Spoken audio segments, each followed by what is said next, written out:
स्वागत है आप सभी का इकोनॉमिक सर्वे की ऑनलाइन क्लासेज में। प्यारे विद्यार्थियों, हम चैप्टर 3 पढ़ रहे थे, ग्रामीण विकास एवं पंचायती राज। एक क्लास उसमें हो चुकी है, ये उसकी दूसरी क्लास है। पहली क्लास में हमने एमएलए लेड, एमपी लेड और अन्य सारी योजनाएं हैं उनके बारे में पढ़ा। आज हम पढ़ेंगे उससे आगे की योजनाएं। सबसे पहले तो मैं आप सभी को धन्यवाद देना चाहूंगा जिन्होंने इतना प्यार और सहयोग दिया, क्लासें देखी और अच्छे अच्छे कमेंट्स किए, लाइक किया इस वीडियो को। और आगे भी इसी प्रकार से उम्मीद करता हूं अपना सहयोग और प्यार देते रहेंगे, तो मैं भी ज्यादा जोश और जुनून के साथ में आपके लिए नई नई क्लासेस लेके आऊंगा और नई ट्रिक्स के साथ में नई योजनाएं आपको बताता रहूंगा। ये जो जितनी भी क्लासें हैं इनके मेरे खुद के लिखे हुए नोट्स टेलीग्राम चैनल पर शेयर कर दिए जाएंगे, इसलिए आपको नोट्स तैयार करने की बिल्कुल भी जरूरत नहीं है। आप केवल क्लासें देखें और पढ़ाई का आनंद लें। आज हम पढ़ेंगे अगली योजना, मुख्यमंत्री जिला नवाचार निधि योजना। देखो, जैसा इसका नाम है वैसे ही योजना है। मुख्यमंत्री इसका मतलब ये राज्य सरकार ने शुरू की है, और जिला नवाचार इसका मतलब जिले में कुछ न कुछ नया करने के लिए। और ये किसके माध्यम से? जिला कलेक्टर के माध्यम से।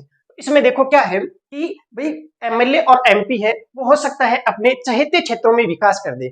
एमपी लेड और एमएलए लेड योजना के तहत जितने रुपए खर्च करे, वो मान लीजिए एक पर्टिकुलर क्षेत्र में जहां से उनको वोट ज्यादा मिले, हो सकता है मान लीजिए ऐसा कुछ वो कर दे, तो कई क्षेत्र ऐसे वंचित रह जाएंगे जहां विकास नहीं हो पाए। तो जिला कलेक्टर जो होते हैं वो उस जिले के तो निवासी होते नहीं है, वो दूसरे जिले के होंगे और उन्हें वोट और इन चीजों से कोई लेना देना होता नहीं है। तो वो क्या करेंगे, वो उनको लगेगा तो वो स्वयं विवेक से ऐसे क्षेत्र का चयन करके जहां पे आधारभूत सुविधाओं की कमी है, तो वहां पे 1 करोड़ रुपए प्रति वर्ष, मतलब एक साल में 1 करोड़ रुपए के कार्यों की सैंक्शन निकाल सकते हैं, स्वीकृति दे सकते हैं।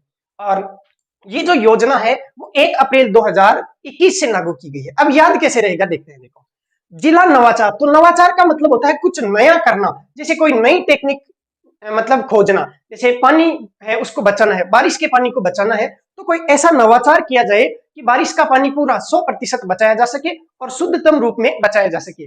जैसे मान लीजिए आप धूप के माध्यम से या कहें सौर ऊर्जा के माध्यम से बिजली का उत्पादन कर रहे हैं, ये जो नवाचार है इसको बढ़ावा देने के लिए ये निधि बनाई गई है। ठीक है, तो कोई भी काम शुरू करते हैं, नया काम शुरू करते हैं, तो हम जैसे 11, 21, 31 ऐसे ही तो उसका शुभ अंक रखते हैं। तो ये 21 है, इसका मतलब ये 2021 से लागू है।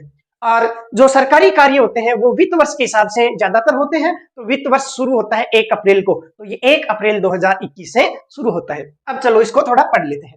बजट घोषणा 2019-20। देखो, बजट में 2019-20 के लिए जो बजट की घोषणा की गई थी, उसके द्वारा प्रत्येक जिले में जिला कलेक्टर द्वारा क्षेत्र की स्थानीय आवश्यकताओं के अनुरूप नवाचारों का समावेश करते हुए विकास में समरूपता प्राप्त करने एवं निवेश के विकेंद्रीकरण की दृष्टि से इसका शुभारंभ किया गया है। देखो, एक तो है इसमें कि नवाचार करना, ठीक है। दूसरा, कोई मान लीजिए क्षेत्र ऐसा है जहां पे बहुत ज्यादा विकास हो गया है, इसका मतलब विकास का केंद्र वो बन चुका है, तो उसको विकेंद्रीकरण करना, इसका मतलब सारी जगह समानता लाना। तो इसका दूसरा है कि विकेंद्रीकरण की दृष्टि से, इसका मतलब ऐसा नहीं कि पर्टिकुलर एक क्षेत्र में तो विकास ज्यादा हो गया, दूसरे में विकास हो ही नहीं रहा है, तो उसको संतुलित करने की दृष्टि से जहां विकास नहीं हो रहा है वैसे क्षेत्र में ये पैसे हैं वो लगाए जाते हैं। तो विकेंद्रीकरण की दृष्टि से ये शुभारंभ किया गया है। इसमें सबसे महत्वपूर्ण है राशि और इसकी तारीख। राशि है 1 करोड़ रुपए प्रति वर्ष, ठीक है। 1 करोड़ रुपए तक खर्च कर सकते हैं और ये प्रति वर्ष के हिसाब से खर्च किया जा सकता है कलेक्टर के माध्यम से। दूसरा है 1 अप्रैल 2021 से ये योजना लागू हुई है। तो ये तो हो गई भाई मुख्यमंत्री जिला नवाचार निधि योजना। इसके बाद में एक महत्वपूर्ण योजना आने वाली है, मनरेगा। अब मनरेगा के बारे में सबसे पहले तो अपन एक ब्रीफ स्टडी कर लेते हैं, उसके बाद में मैं आपको सारी चीजें 1 बाय 1 बता देता हूँ। देखो, सबसे पहले जो मनरेगा है, तो मनरेगा क्या है? देखो, ये एक कानून है, मनरेगा एक्ट है। तो सबसे पहले तो ये एक्ट बना 2005 में, ये कानून बना, मनरेगा कानून बना। और मनरेगा कानून के अंतर्गत प्रत्येक ग्रामीण क्षेत्र में प्रत्येक परिवार को कुछ न कुछ रोजगार जरूर दिया जाए, ताकि वो मतलब भूखा ना सोए या फिर मान लीजिए बिल्कुल बेरोजगार वो ना रहे। ठीक है, तो इसके लिए एक्ट बनाया गया और एक्ट के अंतर्गत एक स्कीम लाई गई, योजना लाई गई। उस स्कीम का नाम दिया गया MGNREGS। देखो, MG मतलब महात्मा गांधी, N मतलब national rural employment guarantee scheme.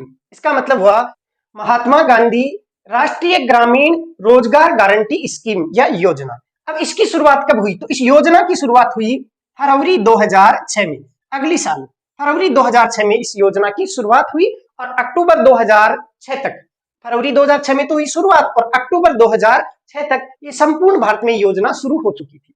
अब इस योजना के अंतर्गत क्या क्या किया जाता है, तो देखो सबसे पहले तो इसके नाम में स्पष्ट है राष्ट्रीय, इसका मतलब ये पूरे देश में प्रचलित है। उसके बाद में रूरल, इसका मतलब ये केवल और केवल ग्रामीण क्षेत्र के लिए शुरू की गई थी। हालांकि अब शहरी क्षेत्र में भी नरेगा आ चुका है, तो ग्रामीण क्षेत्र के लिए इसकी शुरुआत की गई थी। और उसके बाद में एम्प्लॉयमेंट, इसका मतलब रोजगार की गारंटी देता है, इसका मतलब आपको गारंटेड कुछ न कुछ रोजगार जरूर दिया जाएगा। तो ग्रामीण क्षेत्र में कितने दिन का रोजगार दिया जाएगा, तो प्रारंभ में जब इसकी शुरुआत हुई तो 100 दिन का इसमें रोजगार दिया गया था। हालांकि अभी राज्य सरकार ने राजस्थान में 100 दिन को बढ़ाकर 125 दिन कर दिया है, वो अभी हम पढ़ने वाले हैं। तो 100 दिन का रोजगार है, इसकी गारंटी है। अब ये रोजगार किसको दिया जाएगा, तो जो उस गांव का निवासी होगा, या अपन कहें ग्राम पंचायत का निवासी होना चाहिए, ग्राम पंचायत का निवासी होना चाहिए। उसके बाद में और क्या योग्यता है, तो उसकी उम्र जो है वो इतनी होनी चाहिए कि वो वयस्क हो जाए, काम करने के योग्य हो जाए। तो इसमें वयस्क होना आवश्यक है। और उसके बाद में ये पढ़े लिखों के लिए नहीं है नरेगा, ये ऐसे लोगों के लिए है जो स्किल्ड नहीं है, मतलब अनस्किल्ड है या अकुशल है। तो ये वयस्क और अकुशल श्रमिकों के लिए है। तो इसमें अकुशल प्रकार का श्रम करवाया जाता है और इसमें केवल और केवल शारीरिक श्रम ही करवाया जाता है। ऐसा नहीं कि आप मशीन लेके पहुंच गए या ट्रैक्टर या फिर जेसीबी लेके पहुंच गए, ऐसे नहीं होता। इसमें केवल आपको हाथ से काम करना होता है, फावड़ा और जो तासली होती है उसके माध्यम से, जैसे कोई तालाब खुदाई कर ली, या फिर मान लीजिए गांव की साफ सफाई का काम कर लिया, या गांव में सड़कें बन रही है तो उसमें मिट्टी डालना वगैरह, तो वो नरेगा के माध्यम से काम होता है। तो शारीरिक श्रम इसमें अलाउ है, मशीन इसमें अलाउ नहीं है। तो इसमें मशीन का प्रयोग वर्जित है, या कहीं ठेकेदार के द्वारा इसमें कार्य नहीं कराया जा सकता है। अब इसमें देखो क्या क्या होता है। तो सबसे पहले नरेगा में आपको मजदूरी करने के लिए आवेदन करना होता है, और ये जो आवेदन होता है वो कहाँ पे होता है, तो ये होता है ग्राम पंचायत में। ग्राम पंचायत में आपको आवेदन करना होता है, और आवेदन के 15 दिन के भीतर, 15 दिन के भीतर आपका एक जॉब कार्ड जारी होता है, और उसमें फोटो लगी रहती है। और ये जो 15 दिन के भीतर जॉब कार्ड बनता है, ये परिवार के हिसाब से बनता है। इसका मतलब ये जो योजना है वो परिवार को है, प्रति परिवार। इसमें प्रति परिवार 100 दिवस का रोजगार दिया जाता है। ऐसे नहीं कि परिवार में 5 वयस्क सदस्य हैं तो सबको 100 दिन का रोजगार नहीं मिलेगा, पूरे परिवार को मिला के इसमें 100 दिवस का रोजगार दिया जाएगा। उसके बाद में अगर मान लीजिए 15 दिवस के भीतर जॉब कार्ड बन गया, तो फिर जॉब कार्ड बने या चाहे नहीं बने, आवेदन करने के फिर 15 दिन के भीतर उसको रोजगार दिया जाना आवश्यक है। 15 दिन के भीतर रोजगार भी इसमें दिया जाएगा। अगर रोजगार नहीं दे पाए, मान लीजिए किसी कारणवश से कोई काम है ही नहीं गांव में, तो फिर उसको बेरोजगारी भत्ता, 15 दिवस के भीतर रोजगार और ऐसी स्थिति नहीं बन पा रही है तो अन्यथा उसको बेरोजगारी भत्ता देना पड़ेगा। अब ये बेरोजगारी भत्ता कौन देगा, तो ये राज्य सरकार देगी। अब मान लीजिए कोई व्यक्ति है, उसको रोजगार भी दे दिया लेकिन उसके घर से ज्यादा दूर दे दिया, तो फिर क्या करेंगे, तो इसमें एक कंडीशन ये है कि घर से 5 किलोमीटर के भीतर रोजगार देना आवश्यक है। अगर 5 किलोमीटर के भीतर रोजगार नहीं दिया तो फिर उसकी तनख्वाह बढ़ा दी जाएगी, उसको 10% अतिरिक्त भत्ता दे होगा। 10% उसकी सैलरी बढ़ा दी जाएगी, जो रोजगार मिलता उसको जो सैलरी मिलती है उसको 10% बढ़ा के दिया जाएगा। ठीक है। अब वहां पे जहां कार्यस्थल है वहां पे क्या क्या व्यवस्थाएं होगी, तो आप वहां पे जाएंगे तो आपको छाया में बिठाया जाएगा, पानी भी पिलाया जाएगा। अगर किसी का सर दर्द कर जाए, पेट दर्द कर जाए, तो आपको वहां पे प्राथमिक चिकित्सा की सुविधा भी मिलेगी। अब किसी के मान लीजिए टाबर टोली छोटे बच्चे हो तो वहां पे बच्चों को रखने के लिए शिशु पालन गृह की व्यवस्था भी होगी, मतलब वहां पे ऐसी महिलाएं भी रखी जाएगी जो बच्चों को रखेगी। ठीक है। उसके बाद में इसमें और क्या क्या है, तो इसमें देखो कितना पैसा कौन देता है, तो इसमें केंद्र सरकार और राज्य सरकार का क्या क्या योगदान रहता है। तो इसमें देखो दो बातें हैं। सबसे पहले तो मान लीजिए 100 रुपए का खर्चा करना है, हम 100 रुपए का उदाहरण लेते हैं, तो 100 रुपए में से 60 रुपए तो मजदूरी पे खर्च करना है, और 40 जो रुपए है वो आप मटेरियल पे, या कह सकते हैं कच्ची सामग्री पर खर्च कर सकते हैं। जैसे उदाहरण के लिए मान लो आपको किसी स्कूल में नरेगा के माध्यम से आपको खेल मैदान तैयार करवाना है। अब वहां पे पौधे भी लगाने हैं, तो आपको 100 रुपए में से 60 रुपए तो वहां पे कार्य करने वाले इन अकुशल मजदूरों को देने होंगे। आप अधिकतम 40 रुपए से मटेरियल खरीद सकते हैं। अब ये जो 60 रुपए मजदूरी है, ये तो पूरी की पूरी देगा केंद्र सरकार, और ये जो 40 रुपए मटेरियल वाले हैं, इसमें भी 3/4 या कहें 75%, 75% या 3/4 ये भी देगा केंद्र सरकार। तो 40 का 3/4 होता है 30 रुपए। अब ये 30 रुपए है, ये भी कौन देगा? केंद्र सरकार। तो 60 रुपए तो मजदूरी के है, वो केंद्र सरकार देगा, और जो मटेरियल है उसमें भी 75% केंद्र सरकार देगा। तो 30 रुपए ये दे दिए, 60 ये और 30 ये, तो कितना हो गया? 90 रुपए तो देगा अकेला केंद्र, और राज्य सरकार के कितना लगेगा? तो ये जो मटेरियल वाले हैं इसमें 75% केंद्र ने दे दिए, तो बच गए 25%, ये देगा राज्य सरकार। अब राज्य सरकार 25% देता है, इसका मतलब 40 का 25% हो गया 10 रुपए, और वैसे भी 100 में से 90 दे दिए, तो बच गए कितने? 10 रुपए। तो ये 10 रुपए वहन करेगा राज्य। अब मान लीजिए किसी राज्य में मुख्यमंत्री को लगे कि नरेगा के माध्यम से जो पेमेंट किया जा रहा है, जैसे उदाहरण के लिए मान लीजिए 220 रुपए पेमेंट किया जा रहा है, उसको राज्य सरकार बढ़ाना चाहे तो उसमें भी बढ़ोतरी की जा सकती है। तो इसमें राज्य है वो राशि में बढ़ोतरी कर सकता है। जैसे एक बार राजस्थान में 220 रुपए पर डे से बढ़ा के 221 रुपए किया था, 1 रुपया बढ़ा दिया गया था, तो वो बढ़ोतरी राज्य सरकार कर सकता है। इसके अलावा मान लीजिए किसी राज्य में ये लगे कि रोजगार के जो दिवस हैं 100 दिवस है उनको बढ़ाना चाहिए, तो भी राज्य बढ़ा सकता है। जैसे राजस्थान में पिछले बजट 2021-22 में ये घोषणा की थी कि राज्य में 100 दिवस का रोजगार पूर्ण करने पर 25 दिन का अतिरिक्त रोजगार दिया जाएगा। तो 100 + 25 इसका मतलब हो गया टोटल 125, या कहें 100 दिवस का रोजगार पूर्ण करने वाले श्रमिकों के लिए 25 दिन का अतिरिक्त फिर रोजगार वो सृजन किया जाएगा। ऐसे ही राजस्थान में एक जिला है बारां, उस बारां जिले में एक तो रहती है सहरिया जनजाति। याद कैसे रहेगा? तो देखो बारां सहरिया, ठीक है। तो बारां वैसे भी जिला है वो बाहर की साइड में है। राजस्थान का जब अपन नक्शा बनाते हैं तो उसमें देखो इस साइड में यहाँ पे है बारां, तो ये बाहर की साइड में है। और ऐसे सोच लो कि यहाँ पे सारे शहरी लोग रहते हैं। सहरिया मतलब शहरी लोग हैं, वो यहाँ पे घूमने के लिए आ गए हैं, ठीक है। तो सहरिया यहाँ पे रहते हैं, ठीक है। और भी अच्छा तरीका है कि शहर वाले बाहर गालते रहते हैं, मतलब कि लाइट कट गई, मच्छर खा रहे हैं, गर्मी पड़ रही है ना, ऐसे भी याद कर सकते हैं। तो ये हो गया सहरिया। सहरिया क्या करते हैं? बाहर गालते रहते हैं, ठीक है। तो ये हो गया बारां में सहरिया, याद कैसे भी रख सकते हैं। अब सहरिया के अलावा एक जनजाति और है खेरवा। एक जनजाति है खेरवा, एक है सहरिया। याद रख लेना, ये बाहर गाल रहे थे, अब इनकी खेर नहीं है, खेरवा, ठीक है। तो सहरिया है वो बाहर गाल रहे थे, इनकी खेर नहीं है, ठीक है। तो कौन कौन सी जनजाति होगी? सहरिया और खेरवा। ऐसे ही यहाँ पे उदयपुर है, उदयपुर में एक जनजाति है जो कत्थे से शराब का निर्माण करती है, इसलिए इसको कहा जाता है कत्थोड़ी। तो कत्थोड़ी ये जनजाति है उदयपुर में। इसके लिए इन दोनों जनजातियों के लिए 100 + 100 इसका मतलब टोटल 200 दिवस का कार्य दिवस है वो स्वीकृत किया गया, मतलब 200 दिवस का रोजगार दिया जाएगा। 100 दिन का तो नरेगा के तहत और 100 दिवस का राज्य के द्वारा एक्स्ट्रा। ऐसे ही देखो जितने भी राज्य के विशेष योग्य जन है, विशेष योग्य जन जितने भी है, मान लीजिए किसी को क्या दिक्कत है, किसी को क्या दिक्कत है, उन व्यक्तियों को, विशेष योग्य जन व्यक्तियों को भी 100 दिवस का अतिरिक्त रोजगार दिया जाता है। तो ये तो दो तो होगी जनजातियां, बारां की और उदयपुर वाली, ठीक है। तो टोटल देखें तो 3 जनजातियां होगी, 2 बारां में और 1 उदयपुर में, प्लस विशेष योग्य जन जितने भी है राजस्थान में, इनको 100 + 100 मतलब इस 100 दिन का रोजगार अतिरिक्त दिया जाएगा। अब मैंने बताया था अगर मान लीजिए कोई राज्य चाहे तो इसमें रोजगार दिवस से उनको बढ़ा सकता है। तो इसका मतलब ये जो 100 दिवस का पेमेंट करेगा वो केवल कौन करेगा? राज्य ही करेगा, मतलब राज्य सरकार इसका भुगतान करेगी, ठीक है। उसके बाद में और भी बात करें इसमें, तो ये जो पैसे बढ़ाए वो राज्य बढ़ाएगा, ये जो दिन बढ़ाए वो भी राज्य बढ़ाएगा। अब यहाँ पे राज्य अगर भुगतान कर रहा है तो वो नाम भी तो करना चाहिए ना, क्योंकि जो भी पैसे देगा वो अपना नाम भी चाहेगा। तो इसका मतलब इस मनरेगा का जो नाम है वो थोड़ा बदल देगा। यहाँ पे महात्मा गांधी राष्ट्रीय ग्रामीण रोजगार गारंटी स्कीम थी, तो यहाँ पे महात्मा गांधी और जो राष्ट्रीय इसकी जगह क्या कर दिया जाएगा? इसका नाम कर दिया गया है मुख्यमंत्री, मुख्यमंत्री ग्रामीण रोजगार गारंटी योजना। ये नया नामकरण दे दिया गया है इस 100 दिवस के एक्स्ट्रा रोजगार के कारण से।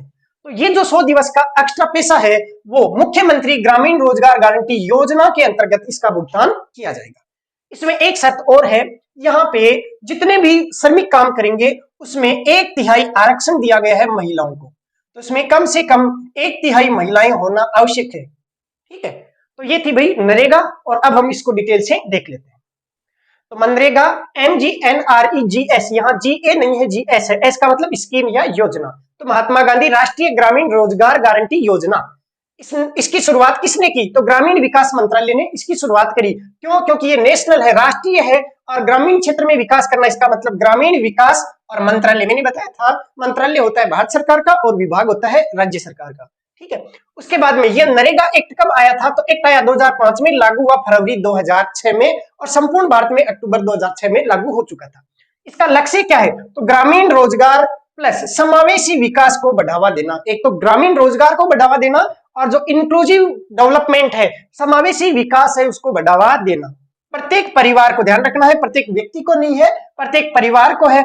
एक वित्तीय वर्ष में, पूरी साल में 100 दिन का रोजगार देने की गारंटी देता है।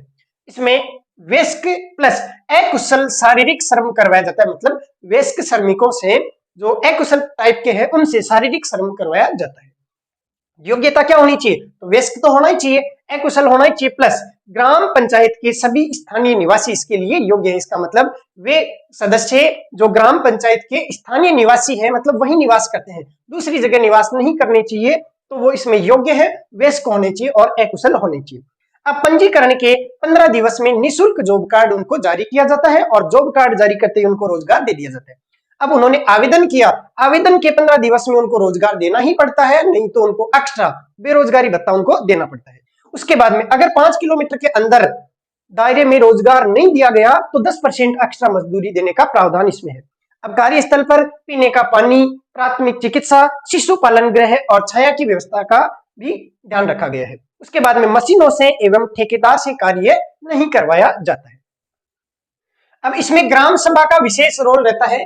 ग्राम सभा ही तो कार्यों का चयन करती है। ग्राम सभा होती है, देखो गांव में जैसे जो लोग हैं, जहां पे जिनको मत देने का अधिकार होता है, तो वो सभी सदस्य ग्राम सभा के सदस्य होते हैं या हो सकते हैं, उस मीटिंग में भाग ले सकते हैं। जिसकी भी उम्र मान लो मतदान देने की हो चुकी है, 18 वर्ष हो चुकी है, वो सारे ग्रामीण या ग्रामीण सदस्य या उस गांव के सदस्य जिनका वोटर लिस्ट में नाम है, सीधी भाषा में कहें तो जिनका वोटर लिस्ट में नाम है, वो सारे सदस्य ग्राम सभा की बैठक में भाग ले सकते हैं, और इस मीटिंग में, बैठक में कार्यों का चयन किया जाता है। ठीक है, और उसके बाद में वार्षिक कार्य योजना है वो भी तैयार की जाती है। तो ये ग्राम सभा का कार्य होता है, और ग्राम सभा ही इस मनरेगा के कार्यों का अंकेक्षण करती है, ऑडिट करती है, या कहीं जांच करती है कि कार्य सही किया गया है या नहीं किया गया है, कहीं वहां पे जाके बैठ के वापस तो नहीं आ गए, काम हुआ है या ऐसे ही फर्जी में भुगतान हो गया है। तो ये सारी चीजें जिनकी जांच की जाती है, अंकेक्षण किया जाता है, वो ग्राम सभा के पास में अधिकार होता है। ग्राम सभा उसका अंकेक्षण कर सकती है, और जिसको हम सोशल ऑडिटिंग या सामाजिक अंकेक्षण के नाम से जानते हैं। अब ये जो बजट घोषणा 2022-23 है, मैंने पिछली स्लाइड में शायद 21-22 बता दिया था, उसको सुधार कर लेना। 22-23 में 100 दिवस रोजगार पूर्ण करने पर 25 दिवस का रोजगार राज्य मद से दिया जाएगा, ये एक्स्ट्रा दिया जाएगा 100 दिन के अलावा। ठीक है, देखो बजट घोषणा होती है अगले साल के लिए। जैसे अभी वर्तमान में 2023 में, फरवरी 2023 में जो बजट घोषणा हुई है वो 2023 और 24 के लिए, क्योंकि 2023 बचा हुआ, और जनवरी, फरवरी और मार्च 3 महीने 2024 के, तो बजट तो होता है 1 साल बाद के लिए। जबकि जो आर्थिक सर्वे है वो पिछली साल हमने क्या किया उसका होता है। तो ये जो इकोनॉमिक सर्वे आया है वो आया है 2022-23 का। तो जो बजट था 2022-23 का, मतलब पिछला बजट था, उसमें ये घोषणा की गई थी कि 100 दिवस के रोजगार पूर्ण करने वाले सभी व्यक्तियों को 25 दिवस का एक्स्ट्रा रोजगार दिया जाएगा। और ये कहां से दिया जाएगा? राज्य मद से। क्यों? क्योंकि इसमें एक शर्त है कि अगर राज्य कार्य दिवस की संख्या बढ़ाता है या मजदूरी को अगर बढ़ाना चाहिए तो उसको भुगतान राज्य को ही करना होगा। जैसे यहाँ पे लिखा हुआ है कि राज्य अतिरिक्त मजदूरी या कार्य दिवस का सृजन कर सकता है, इसका मतलब पेमेंट भी है वो राज्य सरकार को ही देना पड़ेगा। अब 12 के सहरिया और खेरवा जनजाति और उदयपुर की कथोड़ी जनजाति, याद मैंने करवाई दिया है। ठीक है, और राज्य के समस्त विशेष योग्य जन, इनको 100+100 मतलब 100 दिवस का तो मनरेगा के तहत प्लस एक्स्ट्रा 100 दिवस का अतिरिक्त रोजगार दिया जाएगा, और ये राज्य मद से दिया जाएगा। और ये जो अतिरिक्त रोजगार दिया जा रहा है, जैसे 25 दिन का यहाँ पे, 100 दिवस का यहाँ पे, ये जाना जाएगा मुख्यमंत्री ग्रामीण रोजगार गारंटी योजना के नाम से। ठीक है, तो इस योजना के अंतर्गत मनरेगा के अलावा जो कार्य दिवस का सृजन किया जाता है वो मुख्यमंत्री ग्रामीण रोजगार गारंटी योजना के नाम से जाना जाता है। अब केंद्र और राज्य का जो मजदूरी देने का या जो राशि वितरण का अनुपात है वो कितना रहेगा, तो सीधी भाषा में याद रखें तब तो है 90-10। और कैसे है, तो 100 रुपए में से 60 रुपए मजदूरी पर खर्च करना है, वो देगा केवल केंद्र सरकार। उसके बाद में बचे हुए जो 40 रुपए है उसको 75% और 25% में डिवाइड करना है। 75% है वो देगा केंद्र सरकार, 25% देगा राज्य सरकार। तो बचे हुए 40 रुपए है उसका 75% होता है 30 रुपए और 25% होता है 10 रुपए। तो 30 रुपए फिर से केंद्र सरकार देगी, 60 रुपए यहाँ पे दे दिए, 30 यहाँ पे, तो टोटल हो गया 90। और राज्य के केवल लगेगा 25%। मतलब किसका 25%, उत्पाद वाले का 25%। ठीक है, तो उत्पाद पे 40% था, उसका 25%, कुल मिला के हुआ 10%। ठीक है, तो अनुपात है 90:10। उसके बाद में अगर बेरोजगार भत्ता देना पड़े, बेरोजगारी भत्ता देना पड़े, जैसे किसी ने आवेदन कर दिया और 15 दिवस के अंदर अंदर उसको रोजगार नहीं दे पाए, तो फिर जो बेरोजगारी भत्ता दिया जाता है उसका वहन कौन करेगी, राज्य सरकार करेगी। इसमें दो बातें और है, 1/3 महिलाओं को रोजगार दिया जाएगा, 100 में से 33, लगभग 1/3 33 हो गया, तो 33 महिलाओं को रोजगार दिया जाएगा। और सूखा प्रभावित अगर कोई क्षेत्र है तो वहां पे 150 दिवस का रोजगार दिया जा सकता है। ठीक है, तो सूखा प्रभावित क्षेत्रों के लिए 150 दिवस का रोजगार सृजन किया जा सकता है। अगली योजना है प्रधानमंत्री आवास योजना ग्रामीण, PMAY-G। PMAY का मतलब हो गया प्रधानमंत्री आवास योजना और जी का मतलब ग्रामीण, क्योंकि ये शहरी और ग्रामीण दोनों क्षेत्रों में चलती है, इस कारण से PMAY-G, जी का मतलब ग्रामीण से इसको जाना जाता है। इस योजना को याद करने के लिए एक कहानी सुनाता हूँ। मान लीजिए आपके घर पे बींद आ गया है, बींद होता है ना दुल्हा, तो वो बीन आ गया है और वो बीन कहता है कि भाई मुझे तो नींद आ रही है, मैं तो सोना चाहता हूँ। तो सोने के लिए उसको मकान चाहिए, अब उसको मकान बना के देंगे, तो वो बीन क्या चाह रहा है, वो कहता है कि मुझे तो नींद आ रही है, वो सोना चाहता है। ठीक है, तो इसी से इसकी डेट याद होगी। देखो 20 से हो गया 20, 9 से हो गया नवंबर, और 16, 16 मतलब 16। अब ये 1916 तो हो नहीं सकता, 2016 ही होगा। ठीक है, तो 20 नवंबर 2016 से इसकी शुरुआत है। अब इसे इसकी डेट तो याद हो चुकी है। अब देखो क्या हुआ कि इसका नामकरण पहले इंदिरा आवास योजना हुआ करता था, आपने सुना भी होगा, उसी का नाम परिवर्तन करके फिर 20 नवंबर 2016 से प्रधानमंत्री आवास योजना ग्रामीण की शुरुआत कर दी गई। ठीक है, पहले इंदिरा आवास योजना चल रही थी। अब कौन करेगा इसका क्रियान्वयन, आपको पता है प्रधानमंत्री है, इसका मतलब ये राष्ट्र की, मतलब देश की योजना है, राष्ट्रीय स्तर की है, तो राष्ट्रीय स्तर पे ग्रामीण विकास मंत्रालय, क्योंकि गांव में विकास करना है तो ग्रामीण विकास मंत्रालय द्वारा इसका क्रियान्वयन किया जाता है। अब लाभार्थी का चयन कैसे होगा, तो SECC, इसका मतलब होता है सोशियो इकोनॉमिक कास्ट सेंसस। ठीक है, सामाजिक आर्थिक जातिगत आधारित जनगणना 2011 के आधार पर इसका चयन किया जाएगा। देखो पहले इसका चयन किया जाता था BPL के हिसाब से, जो BPL होता था उसको आवास बना के दिया जाता, लेकिन बाद में पता चला कि और भी कई चीजें होती है, सामाजिक स्थिति कैसी है, उसकी आर्थिक स्थिति कैसी है, और कौन सी जाति से वो बिलोंग करता है, इन तीनों चीजों के आधार पे जो SECC मतलब सोशियो इकोनॉमिक कास्ट सेंसस 2011 है, उसके आधार पे लाभार्थी का चयन किया जाता है। इसमें कई पैरामीटर होते हैं अलग अलग, आपको इतना ज्यादा ध्यान नहीं रखना है, आपको SECC socio economic caste census इसका जरूर ध्यान रखना है। अब कितने राशि मिलेगी, कितने रुपए मिलेंगे, तो मकान बनाने के लिए 1,20,000, ठीक है, और उसका 10% मतलब 12,000 रुपए, 1,20,000 और इसका 10% हो गया 12,000 रुपए। 12,000 रुपए मिलेंगे स्वच्छ भारत मिशन SBM के तहत शौचालय निर्माण हेतु। देखो मकान बनाएंगे तो शौचालय भी होना चाहिए, तो मकान के लिए 1,20,000 रुपए मिल गए, प्लस इसके अलावा शौचालय के लिए 12,000 रुपए अलग से मिलेंगे, लेकिन ये मिलेंगे स्वच्छ भारत मिशन के तहत। केवल प्रधानमंत्री आवास योजना के तहत केवल 1,20,000 रुपए ही मिलते हैं। अगर कोई आवास बनवाता है तो वहां पे ये शौचालय बनाना अनिवार्य कर दिया गया है, इसलिए ये राशि मिलेगी मिलेगी, साथ में इस योजना के तहत भी उसको लाभ मिलेगा और 12,000 रुपए और इसको एक्स्ट्रा मिल जाएंगे। अब अगर मान लीजिए वो व्यक्ति जिसके घर पे ये काम चल रहा है मकान का, अगर वो नरेगा पे जाएगा तो लोग कहेंगे कि तू नरेगा में क्यों आया, तेरे घर पे तो खुद के चेजा चल रहा है, ठीक है, मकान का काम चल रहा है, तो वो सोचेगा कि यार मैं यहाँ पे नरेगा में क्यों मजदूरी करूं, मैं तो घर पे ही मजदूरी कर लूं। तो सरकार क्या करती है, अगर कोई व्यक्ति जिसके घर पे ये काम चल रहा है मकान का, ठीक है, इस योजना के तहत, तो उसको 90 दिवस का रोजगार भी दिया जाता है, मतलब 90 दिन तक वो घर पे ही काम करे, अपने मकान के लिए काम करे, और उसको नरेगा में जितना पैसा मिलता है उतने पैसे 90 दिवस के हिसाब से उसको मजदूरी भी, दैनिक मजदूरी मतलब पर डे के हिसाब से उसको मिल सकती है। ठीक है, केंद्र और राज्य का इसमें योगदान कितना है, तो ध्यान रखना जो अधिकतर स्कीम है, जितनी भी योजनाएं हैं, लगभग उनमें 60-40 का अनुपात रहता है, क्योंकि ये जो अनुपात है वो वित्त आयोग के हिसाब से फिक्स किया जाता है। तो केंद्र और राज्य का योगदान इसमें भी कितना है, 60 और 40 का है। मनरेगा में 90-10 का था, वो अपवाद है, ध्यान रखना उसका, जबकि इसमें केंद्र और राज्य का जो योगदान है वो 60:40 का रहता है।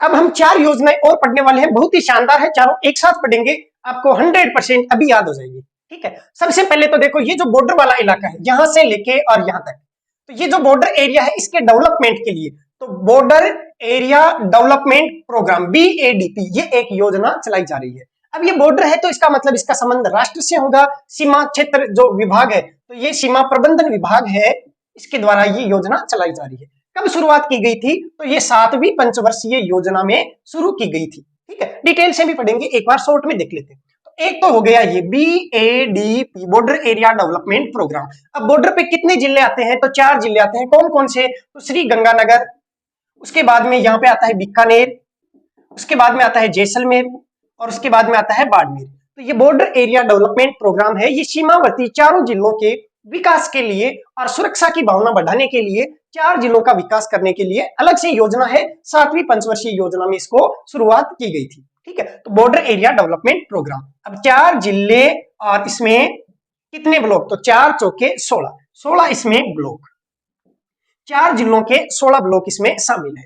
उसके बाद में इधर से आते हैं यहाँ पे बीच में, तो यहाँ पे एक है मगरा एरिया डेवलपमेंट प्रोग्राम। देखो BADP MADP, ठीक है, मगरा एरिया डेवलपमेंट प्रोग्राम, इसको भी थोड़ा बता देते हैं। देखो मगरा क्षेत्र विकास कार्यक्रम या मगरा एरिया डेवलपमेंट प्रोग्राम, ये बॉर्डर एरिया डेवलपमेंट प्रोग्राम, ये मगरा एरिया डेवलपमेंट प्रोग्राम। अब देखो इसमें 4 जिले थे, इधर जिलों की संख्या बढ़ेगी, 5 कर देंगे। 5 जिले कौन से होंगे? तो ये बीच में से, इसका मतलब यहाँ पे अजमेर होगा और बीच से भी दक्षिण की साइड में ये फैलेगी। अजमेर के यहाँ पे पाली होगा और यहाँ पे राजसमंद होगा, यहाँ पे भीलवाड़ा होगा और ये चित्तौड़गढ़ होगा। ठीक है, तो ये 5 जिले इसमें शामिल है और इन 5 जिलों में भी वो क्षेत्र जो जनजातीय विकास की जो योजनाएं चल रही है उसमें शामिल नहीं है, उसको अलग से मगरा क्षेत्र विकास कार्यक्रम में शामिल किया गया है। अब इसमें 5 जिले, कितने ब्लॉक? तो यहाँ पे देखो 16 ब्लॉक है, तो इसमें भी 16, तो इसमें भी 16 खंड है, उनका विकास या ब्लॉकों का विकास किया जाएगा। 16 ब्लॉक इसमें शामिल है। जिले कौन कौन से हैं? तो इसमें अजमेर हो गया, अजमेर के पास में इधर हो गया पाली हो गया। ऐसे नक्शे से याद रखेंगे, बहुत आसानी से याद रह जाएगा। अजमेर, अजमेर के इधर पाली, अजमेर के यहाँ राजसमंद, अजमेर के यहाँ भीलवाड़ा और भीलवाड़ा के इधर चित्तौड़। तो अजमेर, पाली, राजसमंद, भीलवाड़ा और चित्तौड़, ये जो 5 जिले हैं इनके 16 ब्लॉक, तो 16। अब देखो यहाँ पे आते हैं, ये है डांग एरिया, तो डांग एरिया डेवलपमेंट प्रोग्राम DADP। देखो इसकी शुरुआत कब हुई थी? 5 जिले हैं, 2005-6 में ही शुरुआत, 5-6 में शुरुआत। इसकी शुरुआत 7वीं पंचवर्षीय योजना में, इसकी शुरुआत 2005-6 में। अब ये जो है DADP, इसका मतलब है डांग एरिया डेवलपमेंट प्रोग्राम, डांग एरिया डेवलपमेंट प्रोग्राम। अब इसकी शुरुआत कब होगी? तो इसने 2005-6 में शुरुआत करी, तो इसकी भी शुरुआत है वो 2005-6 में इसकी वापस शुरुआत हुई। पहले ये एक चल रही थी, बीच में बंद होगी, इसको पुनः दोबारा शुरू किया, तो पुनः शुरू हो गई, दोबारा शुरू कर दिया गया। ठीक है, हमें यही डेट याद रखनी है, 2005 और 6। अब इसमें कितने जिले आएंगे? तो इसमें देखो ध्यान रखना, एक तो ये आएगा कोझा बाबू, ठीक है, कोझा बाबू, कोझा बाबू। देखो हाड़ौती के 4 जिले, कोटा, झालावाड़, बारा और बूंदी, इसी क्रम में आपको याद रखना है कोझा बाबू। उसके बाद में आप इधर से चलते हैं, आप कहते हैं सवाई जी धोक, तो सवाई जी धोक, आप उसको प्रणाम करते हैं, तो सवाई, इसका मतलब सवाई माधोपुर, धो से ये वाला धौलपुर, कैसे ये करौली, ये। अब देखो बेचारा यहाँ पे एक और बच गया, कौन? भरतपुर। देखो अलवर ऊपर और भरतपुर नीचे, भरतपुर को भी शामिल कर लिया, 8 जिले इसमें शामिल है। तो इसमें भरतपुर का भी ध्यान रखना है भी थोड़ा सा, तो यहाँ पे विकास करेंगे तो इसको भी डांग में शामिल कर लेंगे। ठीक है, तो यहाँ पे 8 जिले।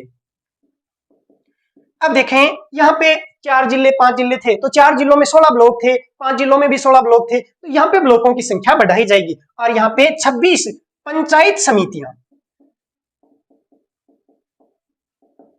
यहाँ पे 26 पंचायत समितियां जो है, जो लगभग उपखंड के बराबर होती है एक पंचायत समिति, लगभग, सारी जगह नहीं होती, लगभग। तो यहाँ पे 26 पंचायत समितियों के विकास के लिए ये योजना शुरू की गई है DADP। देखो BADP मिड में है तो MADP, इधर है डांग क्षेत्र में तो DADP। अब एक और है यहाँ पे मेवात एरिया डेवलपमेंट प्रोग्राम, ये भी MADP हो गया वैसे तो, लेकिन इसका नाम है मेवात क्षेत्र विकास कार्यक्रम।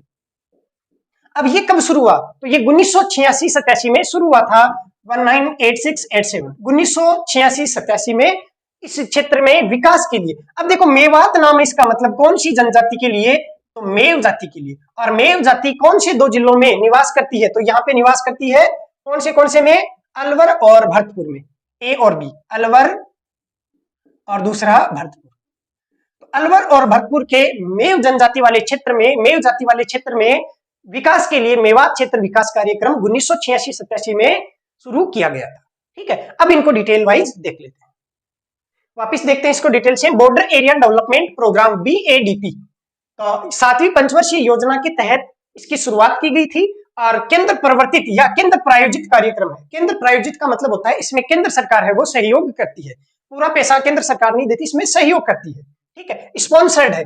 एक तो होता है केंद्र क्षेत्र विकास कार्यक्रम, जैसे केंद्र के क्षेत्र के द्वारा मतलब पूरा ही जो केंद्र सरकार है वो भुगतान करती है, और एक होती है सेंट्रल स्पॉन्सर्ड स्कीम, मतलब स्पॉन्सर इसका मतलब कुछ अंश है वो योगदान देती है। ठीक है, अगला है आधारभूत ढांचे के विकास और सीमावर्ती आबादी के मध्य सुरक्षा की भावना बढ़ाने हेतु।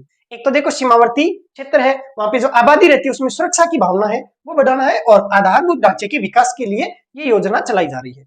अब ये योजना कौन चला रहा है? तो सीमा प्रबंधन विभाग है, और ये किस मंत्रालय के अंतर्गत आता है? तो गृह मंत्रालय के अंतर्गत आता है। आप जानते हैं गृह मंत्रालय है वो सुरक्षा की सारी चीजें वो गृह मंत्रालय देखता है। तो गृह मंत्रालय में एक छोटा विभाग है सीमा प्रबंधन विभाग, तो वो इसको चला रहा है। अब ये 4 जिले गंगानगर, बीकानेर, जैसलमेर और बाड़मेर, और इन 4 जिलों के 4 चौके 16 ब्लॉक में ये संचालित है। उसके बाद में है डांग क्षेत्र विकास कार्यक्रम DADP, बीहड़ क्षेत्र में तो कौन सा आ गया? सवाई माधोपुर, धौलपुर और करौली, एवं दस्युग्रस्त घाटी क्षेत्र के जहां पे डाकू रहते हैं, चंबल के डाकू, तो उस क्षेत्र के विकास हेतु 2005-6 में राज्य सरकार द्वारा पुनः प्रारंभ किया गया। देखो ये राज्य सरकार ने दोबारा शुरू की, इसका मतलब पहले ये योजना चल रही थी, बीच में बंद कर दी गई, राज्य सरकार ने 2005-6 में इसको दोबारा शुरू कर दिया है। इसमें कौन से 8 जिले हैं? तो 4 तो कोजा बाबू के, हाड़ौती वाले, और उसके बाद में सवाईजी धोक, और उसके बाद में एक भरतपुर, और इन 4 जिलों की 26 पंचायत समितियों में ये योजना क्रियान्वित है। अगली योजना है मगरा क्षेत्र विकास कार्यक्रम MADP। अब राजस्थान का दक्षिणी और जो मध्य भाग है जो पहाड़ी क्षेत्र से घिरा हुआ है, और विशेषतः इसमें 5 जिले शामिल है, अजमेर, पाली, राजसमंद, भीलवाड़ा और चित्तौड़गढ़, और जो जनजातीय क्षेत्र विकास के अंतर्गत नहीं आता है तो उस एरिया को मगरा क्षेत्र के नाम से जाना जाता है। और इस मगरा क्षेत्र के विकास के लिए ये योजना 2005-6 में शुरू की गई थी, और ये वर्तमान में 5 जिलों के 16 खंडों में संचालित है। अब ये बहुत ज्यादा इंपॉर्टेंट है क्योंकि पिछले आर्थिक सर्वे में यहाँ पे 14 खंड थे, 2 बढ़ा दिए गए हैं, और अब ये भी 16 खंडों में संचालित है, इसलिए यहाँ से सवाल बनने की पूरा संभावना बनती है। उसके बाद में है मेवात क्षेत्र विकास कार्यक्रम, तो ये अलवर और भरतपुर जिले के 14 खंडों में राज्य सरकार द्वारा संचालित है, जहां पे मेव समुदाय निवास करता है, और ये 1986-87 से संचालित योजना है। तो इस प्रकार से आज की क्लास यहीं पे समाप्त होती है। आप यहां तक जुड़े हुए हैं, यहां तक क्लास देख रहे हैं, इसका मतलब आपको समझ में भी आ रहा है। तो आप भी इसे अपने दोस्तों तक शेयर जरूर करें और कमेंट करके जरूर बताया करें। धन्यवाद।